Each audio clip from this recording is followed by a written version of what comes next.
আসসালামু আলাইকুম।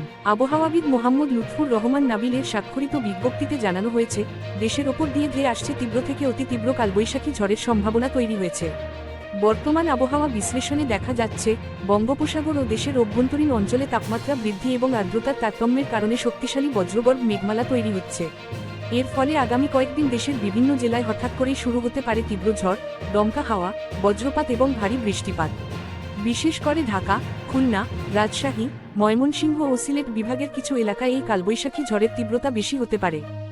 ঝড়ের সময় ঘন্টায় 60 থেকে 90 কিলোমিটার বা তারও বেশি বেগে দমকা হাওয়া বয়ে যেতে পারে, যা গাছপালা উপড়ে ফেলা, ঘরের টিনের চাল উড়িয়ে নেওয়া এবং বিদ্যুৎ সংযোগ বিচ্ছিন্ন করার মতো পরিস্থিতি তৈরি করতে পারে। এ অবস্থায় সবাইকে সতর্ক থাকার জন্য বলা হয়েছে। বিশেষ করে খোলা জায়গায় অবস্থান না করা, বড় গাছ বা বৈদ্যুতিক খুঁটির নিচে আশ্রয় না নেওয়া এবং ঝড় শুরু হলে নিরাপদ স্থানে অবস্থান করার পরামর্শ দেওয়া হয়েছে। এছাড়া কৃষকদের ক্ষেতের ফসল দ্রুত নিরাপদে তুলে নেওয়া এবং নৌযানগুলোকে নিরাপদ স্থানে রাখার নির্দেশনাও দেওয়া হয়েছে। এই ধরনের আপডেট পেতে আমাদের চ্যানেলটি সাবস্ক্রাইব করে পাশে থাকুন। ভিডিওটি ভালো লাগলে লাইক, কমেন্ট এবং শেয়ার করতে ভুলবেন না। আল্লাহ হাফেজ।